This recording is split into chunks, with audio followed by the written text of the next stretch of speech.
నమస్తే welcome to our channel. ప్రస్తుతం మనతో ప్రముఖ ఆధ్యాత్మికవేత్త ఆస్ట్రాలజర్ బమ్మిడి అనంత శర్మ గారు ఉన్నారు. వారితో మాట్లాడదాం. నమస్తే. అప్పటి వరకు ఆర్థికంగా బాగున్న కుటుంబాలు ఆరోగ్యంగా బాగుంటాయి. కుటుంబాలు చాలా ఆనందంగా, వాళ్ళు సంతోషంగా, వాళ్ళు ఎవరి జోలికి వెళ్ళకపోవచ్చు, వాళ్ళ పని వాళ్ళు చేసుకోవచ్చు. భార్యాభర్తలు పిల్లలతో సుఖ సంతోషాలతో ఉన్న కుటుంబం సడన్గా ఏమైందో తెలియదు, ఏం జరుగుతుందో తెలియదు.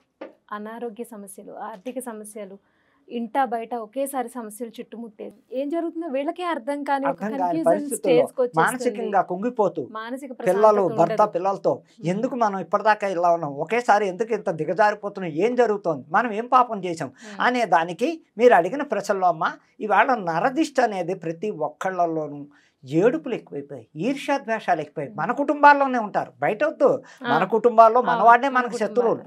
ఇప్పుడు అన్నదమ్ములు ఉన్నాం, అన్నగారు ఎదుగుతున్నాడు, తమ్ముడు డౌన్లో ఉన్నాడు, వాడు మా అన్నయ్యకే నన్ను అసలు పట్టించుకోడు, నన్ను చూడడం, హాయిగా ఆయన పిల్లలు భార్య పిల్లలు, పాపం వాడు ఎన్ని కష్టాలు పడితే పైకి వచ్చాడు. ఎవరైనా అంతే కదండి, కష్టపడకుండా ఎలా వచ్చేస్తారు? ఎవరి దాంట్లో పుట్టుకలోనే ధనవంతుడు ఎవరు కాదు కదమ్మా, పుట్టుకలోనే ధనవంతుడు కనిపించకుండా కొంతమంది విపరీతాన్ని కష్టాలు పడి అలాగే మా అక్క ఉంది, బా వాళ్ళ ఇంట్లో మా బాబు బోడు సంపాదిస్తాడు, అక్క పిల్లలు సూపర్, లేకపోతే ఇంకా రకరకాలు. ఇది ఏమవుతుంది కాదండి, అసలు మనకు సంబంధం ఉండదు, ఉండదు మనకి. వాళ్ళు ఏమి వాళ్ళు ఎక్కడో ఉంటారు అంటే మన పక్కనో ఎదురుగానో ఉంటారు. వాళ్ళు అసలు వాళ్ళు మనల్ని చూసి వాళ్ళు ఒక అప్పు ఇవ్వరు మనకి, ఒక కష్టంలో ఆదుకోరు. వాళ్ళు మనల్ని చూసి అప్పో చేసి లోన్లు తెచ్చుకుని ఒక ఇల్లు కొనుక్కున్నారు, బాగుంది, సరే వచ్చారు, కొత్త ఇంట్లో దిగారు. మనం ఎదుర్కొండా ఉన్నవాళ్ళు, బా ఇంత షార్ట్ పీరియడ్లో వాళ్ళు చక్కగా ఎంత చిన్న వయసులో నీళ్ళు కొనుక్కుంది, వాళ్ళ పిల్లలు చక్కగా సంతోషించవచ్చు కదా. సంతోషించడం కానీ ఏడవడం వల్ల వాళ్ళకి లాభం, మనకు నష్టం. వాళ్ళకి లాభం ఉంటుంది, ఎందుకని ఎదుటి వాళ్ళు చెడిపోతుంటే వీళ్ళకి ఆనందం అనమాట. అదే దెబ్బ రివర్స్లో మనకి ఎప్పుడప్పుడు వస్తుంది, మన కుటుంబం పతనం అవుతుందని ఆలోచన ఉండదు. ఎంతసేపు ఎదుటి వాళ్ళు ఎలా ఎందుకు ఉండాలి మన కళ్ళ ముందు, వాళ్ళు ఎప్పుడు మన కళ్ళ ముందు ఏం లేకుండా తిరుగుతారని ఈర్ష్యాద్వేషాలు 100కి 100 ఇవాళ జరుగుతున్నాయి. 100కి 50 కాదు, 100కి 100 ఇవాళ నరదిష్టి రకరకాలుగా ఏడిపించేస్తుంది. అలాగే దీనికి ఏమిటమ్మా అంటే దానికి ఏమిటయ్యా అంటే ఈ నరదిష్టి ఇంటికి తగలకుండా ఉండాలంటే బూడిద గుమ్మడికాయ చక్కగా ప్రతి అమావాస్య పున్నానికి గుమ్మడికాయ ఇంటికి పైన ఉట్టికి స్వస్తిక్ కానీ ఓం కానివి లేదు, చుట్టూరా అందులో నూనె వేసి కుంకంలో నూనె వేసి చుట్టూరా చుక్కలు పెట్టేసినా కూడా, కుంకుమలో నూనె వేసి చుక్కలు పెట్టేవే పైన స్వస్తికి పెట్టి చుట్టూరా మొత్తం గుమ్మడికాయ చుక్క చుక్క చుక్క పెట్టుకుని పైన కట్టి దానికి కలబంద వేలాడతీయాలి. కలబంద తల్ల కిందులుగా ఇలా మొక్కని దీన్ని తల్లకి అదే ఉట్టికి తాడేసి కట్టి, వేర్లు కాదు ఇది, ఇవి కిందకు వస్తాయి వేర్లు కింద ఉంటాయని, ఇది తల్ల కిందలుగా అవుతుంది, వేర్లు పైకి ఎడతాయి, కుదుళ్ళు కిందకు వస్తాయి. అలాగా అదే ఉట్టికి తాడేసి కలబందను కూడా కట్టి చక్కగా అది మీకు 15 రోజుల్లో నిదర్శనం చూపించేస్తుంది, దిష్టి పెడుతుందా లేదా అని. ఇలాగా కాయ డొల్ల అయిపోతూ ఉంటుంది, నీరు కారిపోతూ ఉంటుంది. అమ్మ బాబోయ్ మన ఇంటికి చాలా దిష్టి ఉందని అప్పుడు అర్థం చేసుకుంటారు. అదే మీకు నిదర్శనం దిష్టి ఉన్నది. ప్రతి అమావాస్యకి పున్నానికి ఆ గుమ్మడికాయ మార్చేయడం చక్కగా సాయంకాలం అప్పుడు చేయాలి. ఇది రాత్రి పడుకునే లోపు చేయడం, పగల కన్నా రాత్రి పడుకునే లోపు చేయడం వల్ల ఉత్తమమైన ఫలితాలు. అలా చేసుకుంటూ ఉంటే కూడా అలాగే పంచముఖ గణపతిని మన సింహద్వారం బయట పైన కానీ లేకపోతే గడపకి పక్కన కానీ స్టిక్కర్ వేసి పెట్టడం కానీ మేకేసి కొట్టి గణపతి పంచముఖ గణపతిని పెట్టడం వల్ల కూడా కొంత దిష్టిని ఆపుతాడు. దానికి పర్మనెంట్గా దిష్టి తగలకుండా ఉండడానికి రకరకాల రెమెడీ ఏంటంటే గణపతిని బాగా ఆరాధించడం.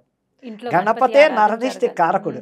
ఆ గణపతిని ఎంత ఆరాధిస్తే రోజు గణపతి మంత్రం చదువుకుని ఆ ఇంట్లో ఉన్న మగవాళ్ళు కానీ ఆడవాళ్ళు కానీ ఇంట్లోంచి బయటకు వెళ్ళేటప్పుడు ఆ గణపతి మంత్రాన్ని మనం బ్యాగ్ ఇచ్చి వెళ్ళిపోతున్నాం, ఒక 10 సార్లు 11 సార్లు ఓం గంగ్ గణపతి అయినవా, ఓం గంగ్ గణపతి అయినవా ఆ మంత్రాన్ని పఠిస్తూ చక్కగా బ్యాగ్ ఇచ్చుకుని బయట వెళ్ళడం కూడా చాలా లాభదాయకంగా వాళ్ళ ఏడుపులు మన మొహానికి తగలకుండా మన కన్నుదిష్టి తగలకుండా ఉంటూ ఉంటాయమ్మా.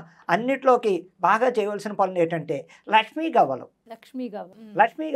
ఒక 4 తీసుకోవడం, ఇంకా పోతే గోమతి చక్రాలు ఓ 11 గోమతి చక్రాలు, ఓ తెల్ల కచ్చిపో తెల్ల బట్టో, అందులో 11 గోమతి చక్రాలు మంచి రోజు గురువారం కానీ శుక్రవారం కానీ అందులో బట్టలో అందులో ఇంత పసుపు కుంకుమ వేయడం, 2 రూపాయలకైనా రూపాయకైనా అందులో వేయడం, 3 ముళ్ళు వేసాడు, బయట అవతల సింహద్వారానికి మొలక్కే కట్టాడు.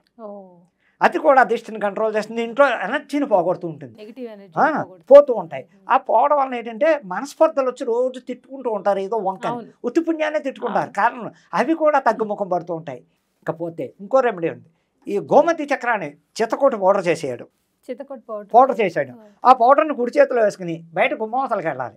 గుమ్మవతలకి వెళ్ళి గడప మించి ఊదుకుంటూ లోపలికి వెళ్ళిపోవాలి, ఊదుకోవాలి. మనం బయట నుంచి లోపలికి ఊదుతూ లోపలికి వెళ్ళాలి. అది ఎప్పుడు చేయాలి? రాత్రి పడుకునేటప్పుడు. ఏ రోజైనా, ఈ రోజు ఆ రోజు లేదు, రాత్రి పడుకునేటప్పుడు మొత్తం ఇలా పౌడర్ ఓ 2-3 గోమతి చక్రం గుండ చేసేటివే చక్కగా కుడి చేతులు వేసుకోవడం, గడపవతలు ఏమక్కర్లే, ఏం అవసరం లేదు తల్లి. ఇలా ఊదుకుంటూ 4 గదులు ఉంటే 4, 2 గదులు ఉంటే 2 గదులు, బెడ్రూమ్లో ఎక్కువ ఊదుకోవడం. నడు తుడిచేయచ్చు, తప్పేం కాదు. మొన్న చేసుకోవచ్చు, డస్ట్బిన్ లో పడేసుకోవచ్చు, దానికి నీ మినిస్టర్ లేవు అని చెప్పడం. నీ మినిస్టర్ లేదు, చక్కగా అది కూడా ఇంట్లో ఎనర్జీ, నెగిటివ్ ఎనర్జీని పోగొట్టి ఆ మనుషుల్లో సంతోషం, మళ్ళీ ఈ తెల్లారేసి లేచి ఎవరి మొహాలు చూసుకుని పెడమొహం ఎడమొహం పెట్టుకోకుండా ఉండడానికి, తిట్టుకోకుండా ఉండడానికి అది చాలా ప్రయోజనమైన రెమెడీ అని చెప్పడానికి ఆస్కారం. నరదిష్టి ఒకేటే కాదమ్మా, పశువులకు కూడా తగులుతాయి తల్లి. అబ్బా వాళ్ళ బర్రి చూడు ఎన్ని లీటర్లు పాలిస్తుందో, ఎంత బలిస్తుందో అనే దానికి కూడా ఖచ్చితంగా జరుగుతూ ఉంటాయి తల్లి. దీనికి కూడా పశువులకు కూడా నిమ్మకాయలు, ఎండుమిరపకాయలు, ఉప్పు దిగతుడుస్తారమ్మా రాత్రులు పాపం. దిగతుడిచి అవతల పడేస్తారు. ఆ ఉప్పు ఎండుమిరపకాయలు నిప్పుల్లో వేయడం వల్ల కూడా ఇంకా ఎంతో ప్రయోజనం. బొగ్గుల్లో వేసి కాల్చేస్తే ఆ పొగ పోతూ ఉంటే కూడా నరదిష్టికి ఇన్ని రకాలు చేసుకోవడంలో ప్రయోజనాలు. గణపతి ఆరాధన ముఖ్యంగా, గణపతి విఘ్న వినాయకుడు, ఏ విఘ్నాలు లేకుండా నరదిష్టి ఆయన పాటించడం, నేను చెప్పినవన్నీ చేసుకుంటూ ఉండడం వల్ల ఆ ఇంట్లోకి ఎటువంటి ఇబ్బందులు రావు. పిల్లా పాపలతో భర్తతో సుఖ సంతోషాలతో ఉండడానికి ఆస్కారం ఉంది. అయితే మీరు అన్నట్టు అప్పటి వరకు బాగున్న కుటుంబాలు సడన్ గా విచ్ఛిన్నం అవడం కానీ, లేకపోతే భార్యాభర్తల మధ్య సమస్యలు కానీ, ఇలా ఏదైనా ఒక ప్రాబ్లం సడన్ గా వచ్చింది మన ఇంట్లో అంటే ఏదో నరదృష్టి ఉంది అని గ్రహించుకుని మీరు చెప్పిన పరిహారాలన్నీ. అలాగే ఇంకో పరిహారం ఉంటుంది. 3 నిమ్మకాయలు, 3 పచ్చిమిర్చి, ముందు నిమ్మకాయ, ముందు తర్వాత మిర్చి, తర్వాత అలా 3 దాని ఒకటి ఎక్కించేసి ద్వారానికి ప్రతి శుక్రవారం సూది దారానికి నిమ్మకాయ ఇలా నిలువుగా గుచ్చాలంటారు. నిమ్మకాయ మామూలుగానే ఉంటుంది, దాని మీద పచ్చిమిర్చి, దాని మీద పచ్చిమిర్చి ఏమా నిలువుగా గుచ్చడం వల్ల ఇంకా లాభం. నిమ్మకాయ నిలువుగా అలా పెట్టడం, మన పచ్చిమిర్చి, మన నిమ్మకాయ మిర్చి, మన నిమ్మకాయ మిర్చి కట్టి చక్కగా గడపవతల మొలకి ప్రతి శుక్రవారం తీసేయడం. ప్రతి శుక్రవారం పాత తీసాడు, కొత్తది కట్టి డస్ట్బిన్ లో పడేడు, ఎక్కడ పడేయాలి. అలా చేసుకోవడం వల్ల కూడా ఎన్నో ప్రయోజనాలు ఉన్నాయి. ఇన్నే అమ్మ నరదిష్టి పోగొట్టుకోవడానికి, అవతల వాడి ఏడుపు మనకి అస్తమానం ఆ కనుదిష్టి తగలకుండా ఉండడానికి దానికి పరికరాలు ఒకటే కదా, రకరకాల రెమెడీలు ఉన్నాయి. గణపతి ఆరాధనే పాయింట్. గణపతి నరదిష్టి గణపతి అని ఉంటాయి బోర్డు పంచముఖంతో, అట్లాంటి చిత్రపటాన్ని తెచ్చి మన గడపవతల అదే కనుదిష్టి గణపతి అది తెచ్చుకుని చక్క. ఇప్పుడు కొత్తగాను ఏనుగు, ఓన్లీ ఏనుగు కన్నే ఉంటుంది, ఏనుగు కన్ను ఒకటే చిత్రపటం. అది ఎంత పవరమ్మా. నేను అన్నవరం పాపం ఎన్నో రకాల సహాయాలు చేశానమ్మా.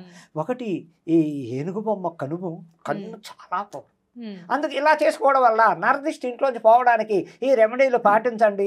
చక్కగా సుఖ సంతోషాలతో కుటుంబంలో భార్యాభర్తలు పిల్లలు అందరూ హ్యాపీగా ఉంటారు. ధన్యవాదాలు.